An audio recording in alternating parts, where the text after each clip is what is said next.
All right, so it's a little windy, but I wanted to just see how it flies. This is a perfect hole for it. Got about 378 to the pin, straight downhill, so I think it get me most of the way there. Before we get into this, if you could subscribe, it would really mean the world to me.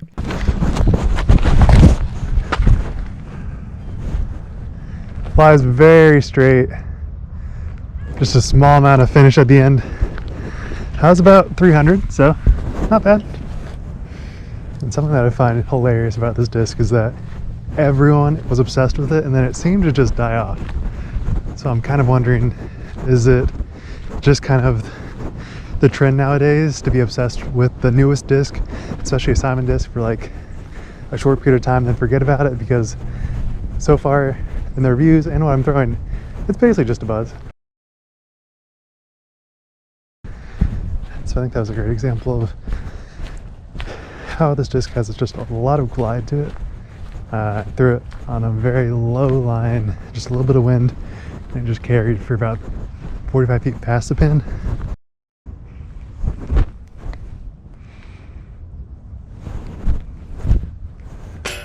Oh, that's a bummer. All right, this is a great example of when this would come in super handy. Just a straight 200-foot shot, narrow gap. Not even really gonna do a walk up, just kind of aim and throw.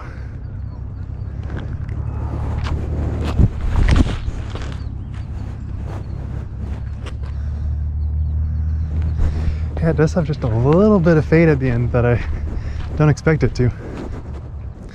All right, let's try to make an actual putt.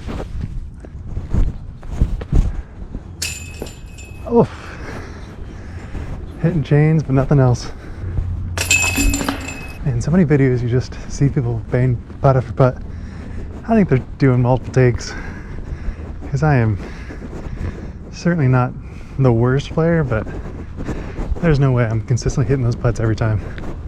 But it seems like every YouTuber does. I have to believe they're just faking it. All right, this is a signature blind shot. Just gonna do straight hyzer. Hope I can get all the way to the pin.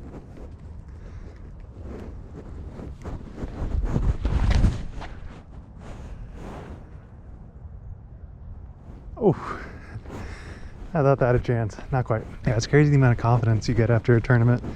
Like, I played 4 rounds for the first time since, I want to say October for tournaments.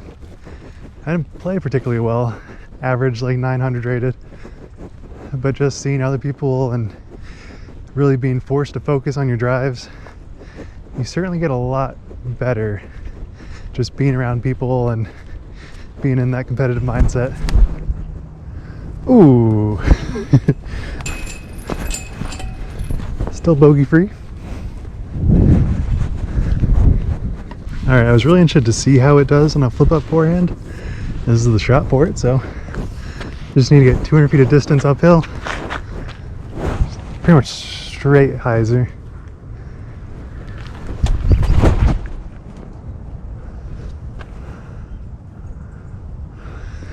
I think I'm inside circle. And something crazy is that when you're forced to throw forehand, I haven't really been practicing my forehand all that much, but when it's like the shot that you have to do, it's crazy how much you just clutch up. Like, I saw so many people do turnovers in the wind and it just was not the play. Just having a confident forehand gets you pretty far. Not that I have distance, but I can't throw them.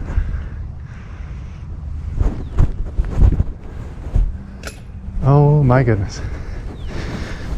Crying real tears. That's the thing about throwing mids an entire round. You can get really close, but still miss your putts. Yeah, it's nice that this disc just has so much like flippy feel to it, even though it's not that flippy. Being able to have that nice grip and reliable turn. This I just need to go just straight.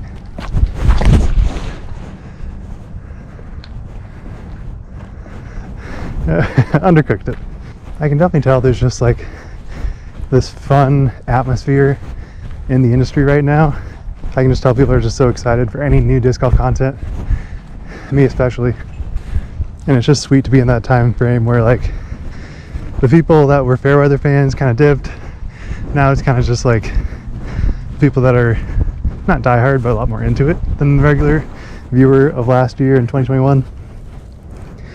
And we're just kind of on this ride of don't know where the industry's going, but it's fun to just be involved. Definitely did not commit.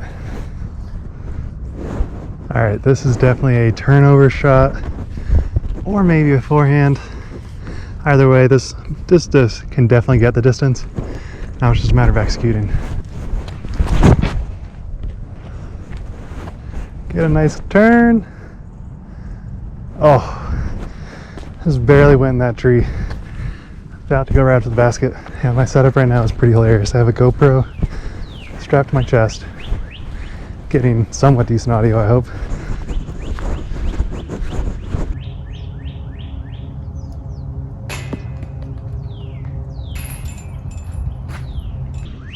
All right, once again, another great opportunity for a turnover. Really just a straight shot.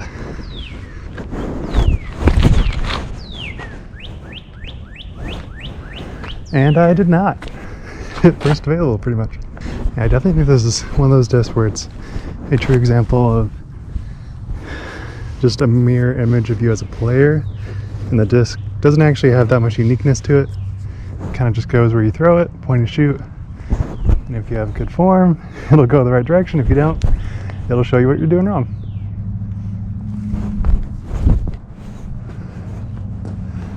And I was wrong. Get 300 to the pin. Should be very feasible if you're a Simon, less feasible for me. All right, we're gonna try turnover. Let's see how it ends up.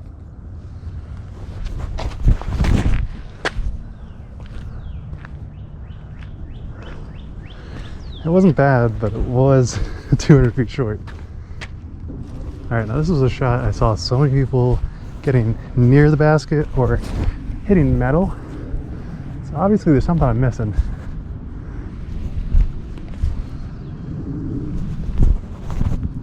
Okay. That was almost in, so that was pretty sick. But overall, I cannot hit that shot to save my life. I think that's certainly a perk of this disc. You get a little bit more carry than a regular mid. So when you have 100-foot shots, you don't have to give it too much power. I think I gotta go forehand. All right, this is a bit of a toughie.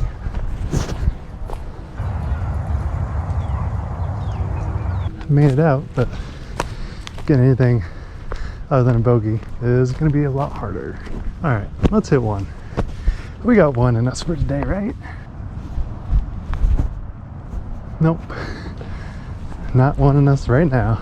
You have these instances where the putt doesn't even look like it's gonna be close, but if you're focused and you're centered, you have a lot better chance of going in.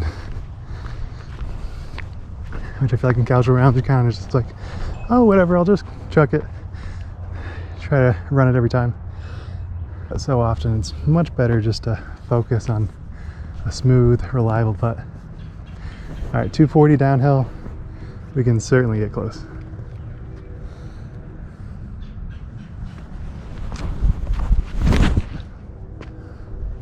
A little too high. But we're within circle. All right, this is probably totally blind on the camera.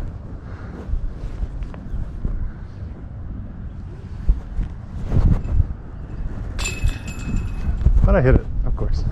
All right, that still puts me one over. That's not looking great.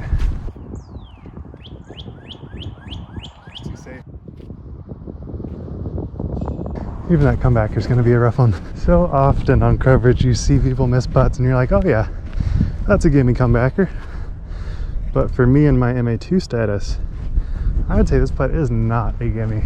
It's not like it's particularly difficult. Like obviously this is 10-footer, but you got hilly conditions, wind conditions.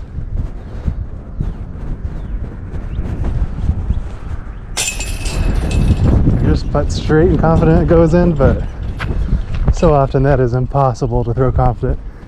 We're in the middle of a round and you're already not playing great because you're MA2 and you're still figuring out this.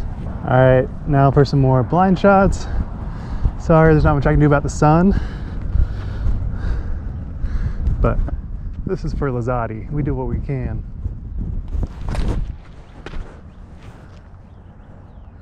I actually had some great glide.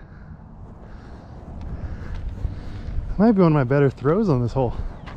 Like, obviously a driver gets you more distance, but that was pretty good. We can hit one outside circle duet. We can hit another. That ain't it. So really knowing your disc and conditions are so important, and it's not really something that I've thought about. I used to just think it was like, oh, I just threw that wrong. But probably there was other things that were impacting that shot that you don't think about. Yeah, overall thoughts, really digging the disc. Like, I may just be a Simon simp, but I'm really digging it.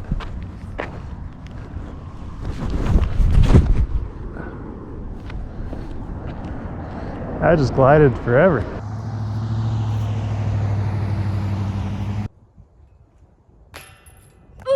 Whew. It hurts. Undercommitting is my name. All right, +2. I got 4 holes to go. I think it's possible. It's plausible, but not probable. I should not have trusted it's a straight shot. Big mistakes. It feels like it's gonna be a flippy disc, then it just has a lot more stability to it that you just don't expect. It's not to say it's bad, because I'm really digging it. It just carries further than I would think it should. But that's why we're doing a first impressions. It's more intimidating when you get to the actual putting spot.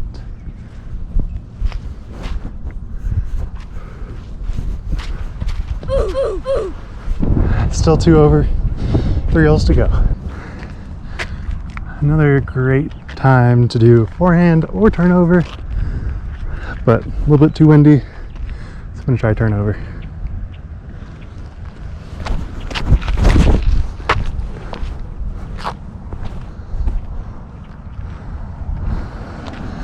It's close. Certainly possible birdie in this. I am learning how it's meant to be thrown. And it's like a buzz, and at the very end it feels a little bit like a zone, a little bit wider, and I'd probably get right up to the pin, but much easier said than done. And I miss. All right, 2 holes, 2 chances.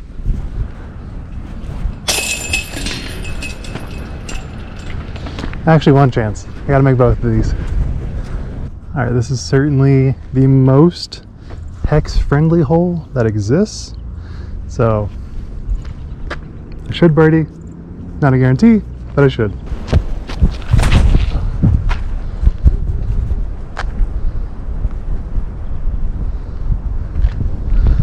All right, I threw that very soft, but it seemed to just keep on turning left. I think I'm within 15. Not a guarantee, but I definitely should hit this. It really is crazy how every time you see a pro, like not at an elite series, which maybe you don't see that very often, but I have seen a decent amount. Really the go-to play is always hyzer your most overstable, which makes sense. You can guarantee a lot more. You have to throw it a little bit harder.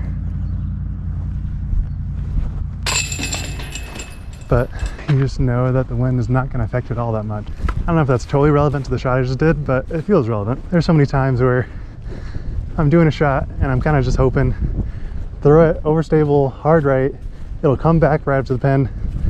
Definitely doesn't do that every time, but when it does, you feel like, oh yeah, that's kind of how you're supposed to play. It's not the most exciting, but if you're in a tournament setting, you don't really care about exciting. You just want to play consistent. All right, it all comes down to the last hole. Can I birdie a 236-foot hole? Got a strong headwind. Should be very gettable, honestly. But I'm a little tired. It is a brand new disc, but I should get it. This wind is playing mind games with me.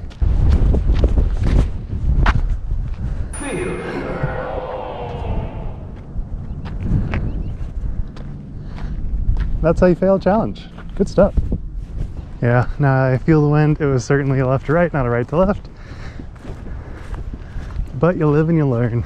All right, just a easy 120-foot throw in.